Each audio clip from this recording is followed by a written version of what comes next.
இந்த வீடியோவில் ஹோம்மேட் மிளகாய் தூள் எப்படி செய்கிறதுன்னு பார்க்கலாம்.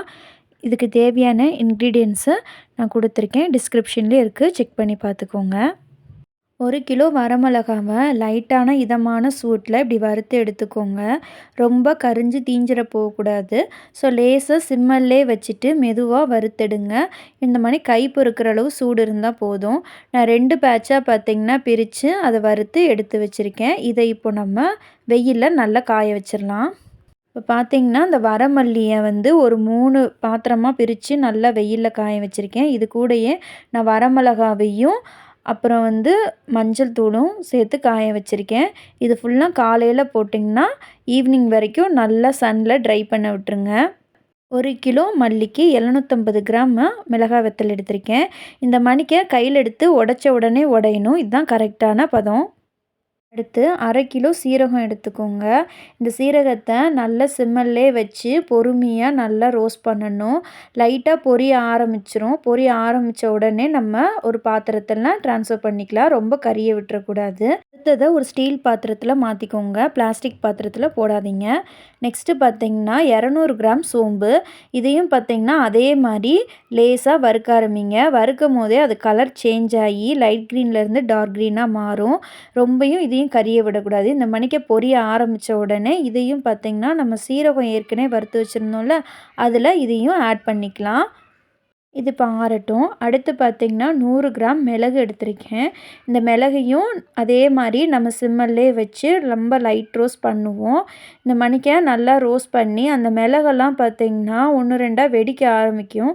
அதையும் நம்ம டக்குன்னு அதே பாத்திரத்தில் போட்டு இதையும் நம்ம ஆற விட்டுறலாம். மிளகு ஆறிட்டுருக்கட்டும். அடுத்து பார்த்திங்கன்னா 100 கிராம் புழுங்கல் அரிசி. உங்கள் வீட்டில் இருக்கிற அரிசி எடுத்தாலும் சரி, இல்லைன்னா 5020 நான் ஆட் பண்ணியிருக்கேன். நீங்களும் அதே அரிசி எடுக்கிறனா எடுத்துக்கோங்க. அது நல்லா பார்த்திங்கன்னா ரோஸ்ட் பண்ணணும். இப்படி ரோஸ்ட் பண்ணி அந்த பார்த்திங்கன்னா இதே மாதிரி வெடிக்க ஆரம்பிக்கணும். ரொம்ப சிம்மல்லே வச்சு பண்ணுங்கள். லைட்டாக பார்த்திங்கன்னா இந்த மாதிரி ப்ரௌன் ஷேட் வரணும். இந்த மணிக்கு நல்லா வறுத்து எடுத்துட்டு அதை நீங்கள் இது மாதிரி ஆட் பண்ணிக்கோங்க. இதையும் பார்த்திங்கன்னா நல்லா ஆற விடணும். அடுத்து 1/4 கிலோ பார்த்திங்கன்னா குழம்பு கடலைப்பருப்பு எடுத்துக்கணும். இதையும் பார்த்திங்கன்னா சிம்மல்லே வச்சு இது மாதிரிக்கே லைட்டாக ரோஸ்ட் பண்ணிகிட்டே இருங்க. நல்லா பார்த்திங்கன்னா செவந்து வரணும். அந்தளவுக்கு பார்த்திங்கன்னா மெதுவாக பொறுமையாக ரோஸ்ட் பண்ணுங்கள். ரொம்ப ஸ்பீடாக வச்சு எதையுமே ரோஸ்ட் பண்ணாதீங்க, கரிஞ்சு போயிடும். இப்போ பாருங்கள், லைட்டாக அங்கங்கே ப்ரௌன் கலரில் மாற ஆரம்பிச்சிருச்சு. இந்த அளவுக்கு போதுமானது. இந்த அளவுக்கு நல்லா செவந்து வர அளவுக்கு ரோஸ்ட் பண்ணி எடுத்து வச்சுக்கோங்க. ரோஸ்ட் பண்ணிவிட்டு நம்ம ஏற்கனவே போட்டு வச்சுருந்த பாத்திரத்தில் இதையும் ஆட் பண்ணிக்கலாம். நெக்ஸ்ட்டு வெந்தயம் 50 கிராம் எடுத்துக்கோங்க. வெந்தயம்லாம் வறுக்கும் போது ரொம்ப கேர்ஃபுல்லாக வறுக்கணும். கொஞ்சம் கரிஞ்சு போனால் கூட ரொம்ப கசப்பு எடுக்க ஆரம்பிச்சிடும். ஸோ இதே மாதிரி ஸ்லோவாக வறுத்து லைட்டாக பார்த்திங்கன்னா அது மாதிரிக்கு ப்ரௌன் கலரில் ஆன உடனே நம்ம இதில் ட்ரான்ஸ்ஃபர் பண்ணி வச்சுக்கலாம். இப்போது அடுத்து பார்த்திங்கன்னா 50 கிராம் உளுந்து.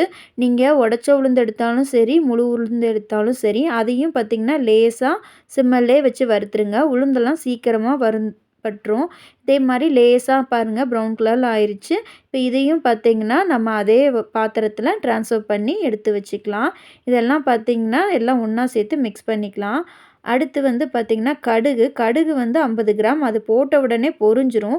அதையும் பார்த்திங்கன்னா பொரிஞ்ச உடனே நம்ம ட்ரான்ஸ்ஃபர் பண்ணிக்கலாம். அடுத்து பார்த்திங்கன்னா 100 கிராம் பெருங்காய கட்டி எடுத்திருக்கேன்.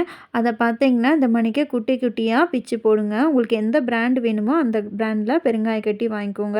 இப்படி பிச்சு போடுறதுனால சீக்கிரமாக ரோஸ்ட் ஆகிட்டு வரும். இப்படி பார்த்திங்கன்னா போட்டு நம்ம வறுக்கும் போது அது நல்லா பார்த்திங்கன்னா உப்பி வந்துடும். கொஞ்ச நேரத்துலேயே ரோஸ்ட் பண்ண உடனே இந்த மாதிரி நல்லா பலூன் மாதிரி உப்பி வந்துடும். ரோஸ்ட் பண்ணி எடுக்கணும்.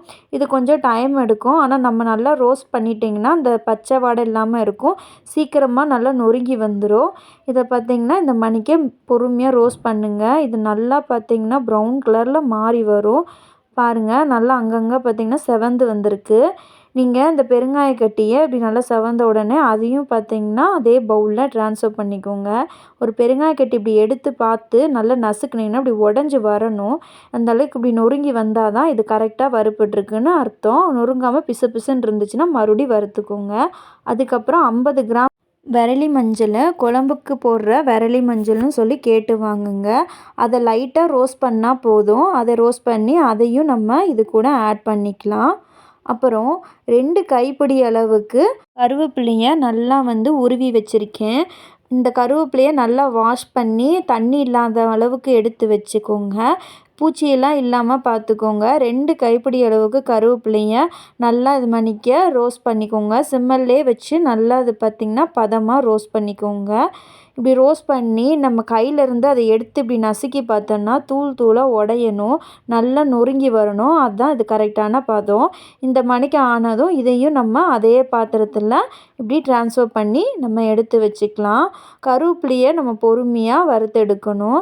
இப்போ பாருங்கள் எல்லாமே நல்லா பார்த்திங்கன்னா வறுப்பட்டு எடுத்து வச்சாச்சு. இதை நல்ல ஒரு மிக்ஸ் பண்ணி வச்சுக்கோங்க. இப்போ ஃபைனலாக பார்த்திங்கன்னா கசகசா 200 கிராம் ஆட் பண்ணிக்கோங்க. கசகசா போட்ட உடனே அடுப்பை ஆஃப் பண்ணிடுங்க. அந்த பாத்திரத்தோட சூட்லேயே பார்த்திங்கன்னா பொரிஞ்சிரும். ரொம்ப சூட்டு வச்சிங்கன்னா கரிஞ்சு போயிடும். இது கொஞ்சம் விட்டால் கூட வேகமாக கரிஞ்சிரும். இது நல்லா பொரிஞ்சதும் இதையும் பார்த்திங்கன்னா ஆட் பண்ணிக்கோங்க.